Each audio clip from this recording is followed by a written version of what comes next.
সকলোকে নমস্কাৰ। সূত্ৰধাৰ পৰিয়াল 2010 চনত আৰম্ভ হৈছিল। মাজে সময়ে আমি আমাৰ কলা সংস্কৃতি বঢ়াই ৰাখিবৰ কাৰণে চেষ্টা কলা সংস্কৃতি প্ৰচাৰৰ কাৰণে চেষ্টা অব্যাহত ৰাখিছোঁ। অসম সত্ৰ মহা প্ৰতিভা সংৰক্ষণৰ সন্মতি মৰ্মে আমি আজি এই কৰ্মশালাটি আৰম্ভ কৰিব খুজিছোঁ।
নমস্কাৰ।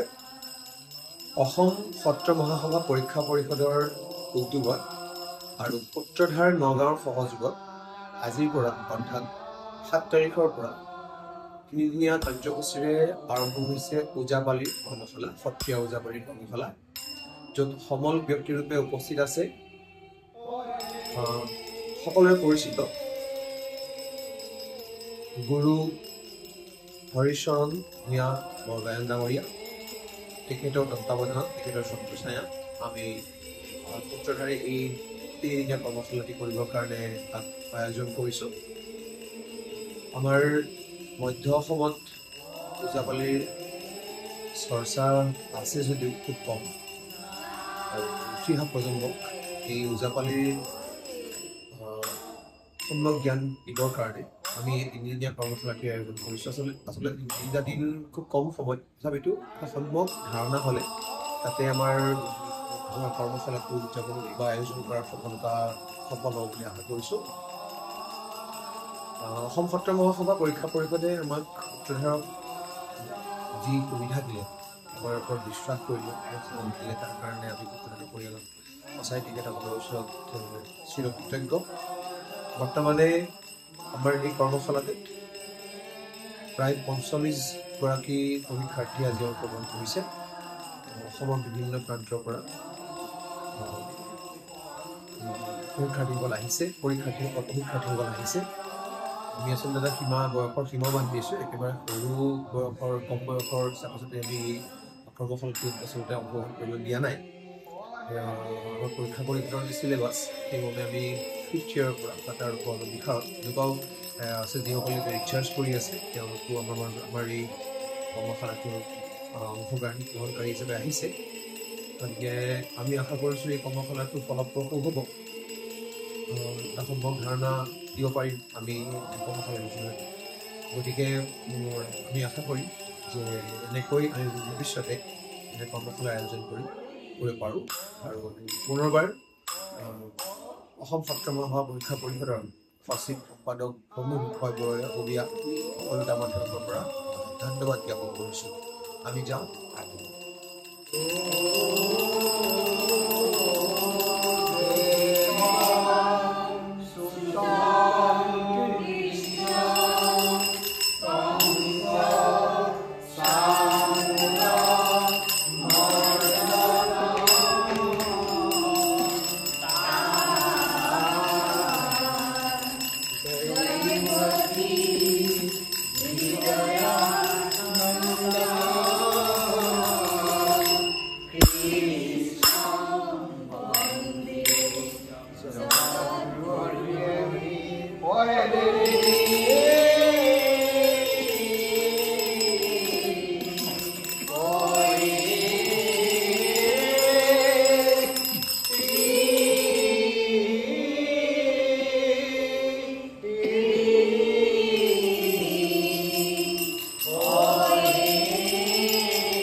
জয় গুৰু শঙ্কৰ সৰ্বগুণাকৰ যাকিৰি নাহি কেউ পাম তোমাৰি চৰণে ৰেণু শতকোটি বাৰে কৰো প্ৰণাম বাৰে কৰো প্ৰণাম কৃষ্ণ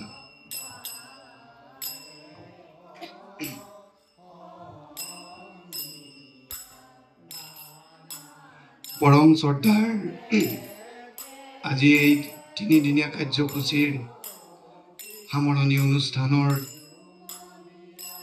স্থায়ী প্ৰেক্ষাগৃহত তথা মঞ্চত উপবিষ্ট মোৰ অতি শ্ৰদ্ধাৰ গুৱাহাটীস্থ শ্ৰদ্ধাৰ গোবিন্দ শইকীয়া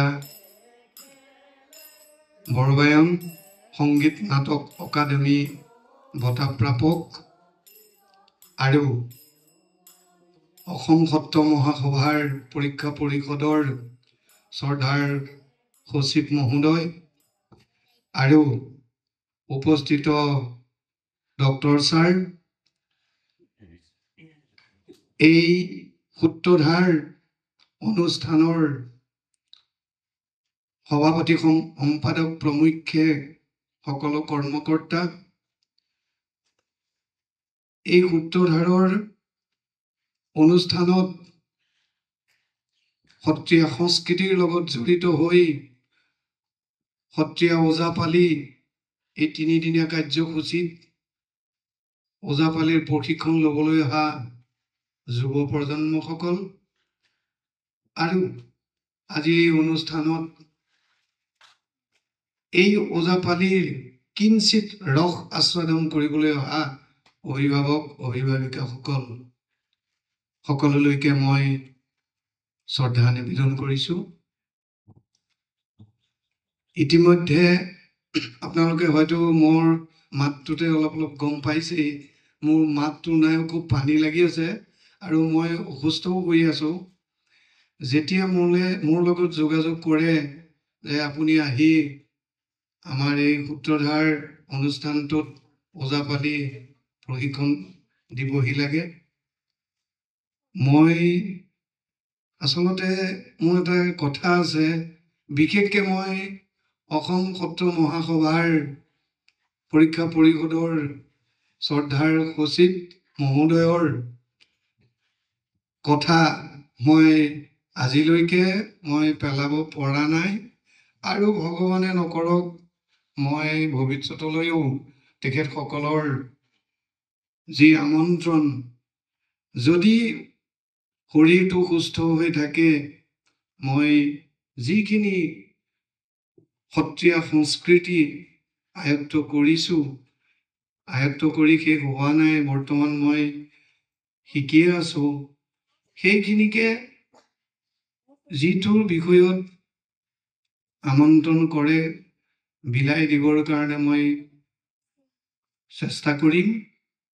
আৰু সেই আপাহতে আজি এই সূত্ৰধাৰ অনুষ্ঠানৰ শ্ৰদ্ধাৰ হাজৰিকাদেৱে সহধৰ্মিনীৰ সহিতে মোৰ লগত যোগাযোগ কৰি তিনিদিনীয়া কাৰ্যসূচীৰে ওজাপালি প্ৰশিক্ষণৰ কাৰণে আমন্ত্ৰণ কৰিলে।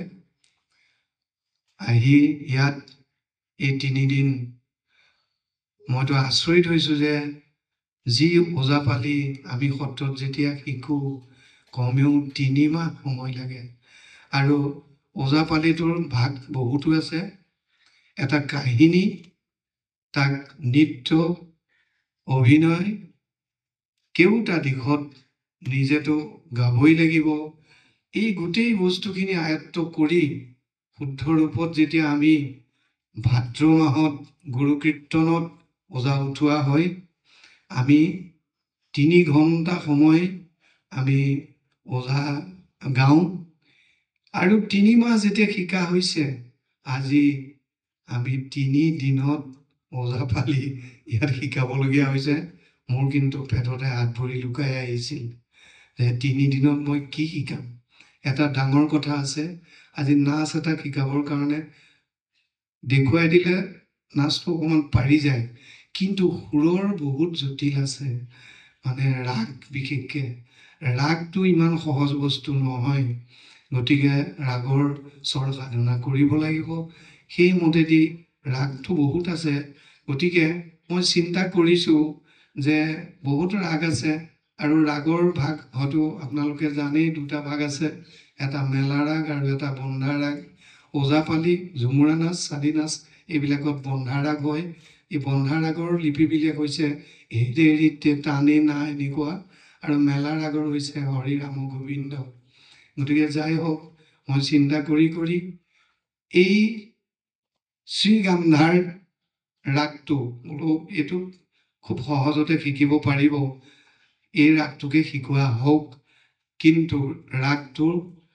জোৰণি ওৰণি ঘূৰণি তিনিটা দিশ আছে ভাগ আছে এই তিনিটা ভাগ আমি শিকোৱা হোৱা নাই এইকাৰণে কাৰণ তিনিটা ভাগ শিকাবলৈ হ'লে কেইবাদিনো লাগিব ৰাগটো মই কৈছোঁৱেই যে ইমান সহজ নহয় গতিকে পাৰিলে এটা ভাগ শিকাওঁ কিন্তু এইটোও ঠিক এটা ভাগতে কিন্তু সেই তিনিটা ভাগ সোমাই আছে আৰু যদি আমি হিন্দুস্তানী লোকসংগীতৰ মানে দিশেদি আমি চাবলৈ যাওঁ 5টা অংগ আছে ৰাগৰ ওংকাৰ হুংকাৰ তাঁৰ ঘোৰ মৰ্দন গতিকে আমি সিমানখিনি লৈ যোৱা নাই আমি মুঠতে এই 3 দিনত আমি মাত্ৰ পৰীক্ষামূলক পদ্ধতিত যিহেতু পাঠ্যক্ৰমৰ অন্তৰ্ভুক্তি চিলেবাছত আছে সেইকাৰণে এই 3টা দিনত আমি এই যুৱ প্ৰজন্মসকলক এই ৰাগ এক পদ বুলি কয় আৰু তাৰ লগত শ্লোকটো শিকোৱা হৈছে শ্ৰীকৃষ্ণায় বাসুদেৱায় দৈৱকীনন্দনায়স্য এই শ্লোকটো শিকোৱা হৈছে আৰু লগতে আমি মোহন মনোহৰ গীতটোৰ 3 ভাকি শিকোৱা হৈছে আৰু কেইভাকিমান আছে কিন্তু এটা কথা ঠিক যিসকলে বুজি পাইছে ইগি ভাকিও তেওঁলোকে ইতিমধ্যে গাব পাৰিব মুঠতে এটা কথা তাত হস্ত প্ৰয়োগখিনি মানে শব্দ অৰ্থমতে হস্তখিনি যদি প্ৰয়োগ কৰি তেওঁলোকে এই প্ৰথমত শিকোৱা গোটেই ধৰণেৰে যদি তেওঁলোকে কৰি যায় তেতিয়াহ'লে গোটেই গীতটো তেওঁলোকে সম্পূৰ্ণকৈ কৰিব পাৰিব গতিকে মই বিশেষ নকওঁ আশা ৰাখিম যাতে এই সূত্ৰধাৰ সাংস্কৃতিক এই যিটো অনুষ্ঠান এই অনুষ্ঠানটোৱে নিজস্বভাৱে মহাপুৰুষ মাধৱদেৱে স্বতন্ত্ৰীয়ভাৱে যেনেকৈ নৃত্য গীত বাদ্য নাট্য তেখেতে সৃষ্টি কৰিছিল তেনেকৈ এই সূত্ৰধাৰ অনুষ্ঠানটোৱে নিজস্বভাৱে এই যুৱ প্ৰজন্মসকলক গীত বাদ্য নৃত্য নাট্যৰ যোগেদি গুৰু দুজনাৰ কৃষ্টিসমূহক বিশ্ব দৰবাৰত প্ৰতিষ্ঠিত কৰিবৰ কাৰণে তেখেতসকল আগবাঢ়ি আহিছে তেখেতসকল জনাটো প্ৰয়োজন এই হস্ত আমাৰ শ্ৰীহস্ত মতে 3 প্ৰকাৰ আছে অসংযুক্ত হস্ত সংযুক্ত হস্ত আৰু নিত্য হস্ত গতিকে এই হস্তখিনি জনাটো অতিকে প্ৰয়োজন তাৰোপৰি আমাৰ নিজা সত্ৰীয়া হস্ত বুলি কৈছে ধ্বজ ঠোঁট অসি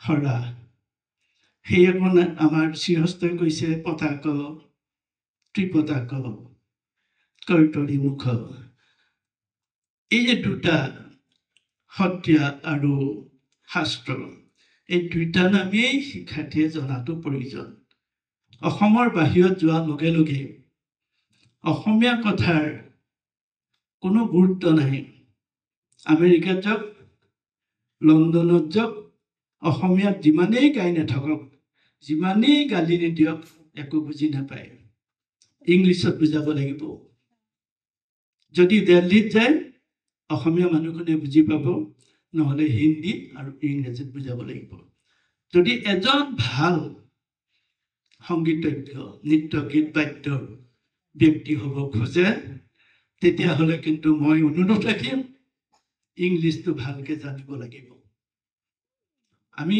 কৈ আছোঁ যে আমি অসমীয়া নহওঁ দুখীয়া বুলি সান্তনা লভিলে নহ'ব। আজিৰ অসমীয়াই নিজক নিচিনিলে অসমতে ভগনীয়া হ'ব। আমাৰ চৰ্দাৰ ভূপেন হাজৰিকাদেৱে কথাৰে গীতেৰে সুৰেৰে আমাক বুজাই গৈছে। আমি নিজক পাহৰিব নালাগিব। কিন্তু আমি কি কৰিলে আগবাঢ়ি যাব পাৰিম? আমাৰ গৌৰৱ ডাঙৰীয়াই কিমান কষ্ট কৰি, মূৰ্ছনা ডাঙৰীয়াই কিমান কষ্ট কৰি এই স্থায়ী অনুষ্ঠানটো প্ৰতিষ্ঠা ক্ষেত্ৰত ওজাপালি আৰু তাত্ত্বিক বিষয়বিলাক আমি কিছুমান হয়তো এৰাপলীয়া হৈ গৈছিলে। আজি সূত্ৰধাৰী ৰূপ লৈ আজি অসমৰ কাৰণে এটা বাৰ্তা দিছে। আমি আশা ৰাখিম অভিভাৱকসকলৰ যি আন্তৰিক সহযোগিতা, যি আন্তৰিকতাৰে আপোনালোকে শিকিবলৈ আহিলে, মই ভাবোঁ 3 দিনে 3 মাহ হ'ব। হৰিচৰণ ভূঞাদেৱে কৈছিলে যে 3 মাহৰ প্ৰয়োজন হয়, আমিও বুজি পাওঁ। কিন্তু আমি আলোচনা কৰিছিলোঁ যে 3 দিন বহুত কম হ'ব। তেতিয়া হাজৰিকাদেৱে কৈছিলে যে কাৰোবাৰ চাকৰি আছে, কাৰোবাৰ অফিচ আছে বা বিভিন্ন ক্ষেত্ৰত সকলো বিজি থাকে আৰু বন্ধ বিচাৰি আমি বিহুৰ আগতে অনুষ্ঠানটো কৰিব বিচাৰিছিলোঁ। সেইকাৰণে আমি খুব নহ'লেও নোহোৱাৰ কাৰণে আমি 3 দিন ল'লোঁ। আমি ইয়াৰ পৰৱৰ্তী পৰ্যায়ত আমি বিভিন্ন ঠাইত আমি ওজাপালিৰ কৰ্মশালা দিয়াৰ কাৰণে প্ৰচেষ্টা ল'ম, আপোনালোকক কথা দিছোঁ। আৰু আশা ৰাখি পৰৱৰ্তী পৰ্যায়ত গৌৰৱ হাজৰিকাদেৱে নিজাকৈও ইয়াত অনুষ্ঠান কৰিব পাৰিব। তেখেতে যিহেতু সূত্ৰধাৰ ৰূপ ল'লেই, আৰু ইয়াৰ পৰাই যাতে ব্যাপক ৰূপত সমগ্ৰ অসমতে সত্ৰীয়া সংস্কৃতিৰ অনুৰাগীসকলে এই হেৰাই যাব বিচৰা ওজাপালিৰ সুস্বাদু ৰস পাবলৈ সকলো ছাত্ৰ ছাত্ৰী সক্ষম হ'ব আশা ৰাখিছোঁ। অসম সত্ৰ মহাসভাই নিৰৱধি প্ৰয়াস কৰি আছে।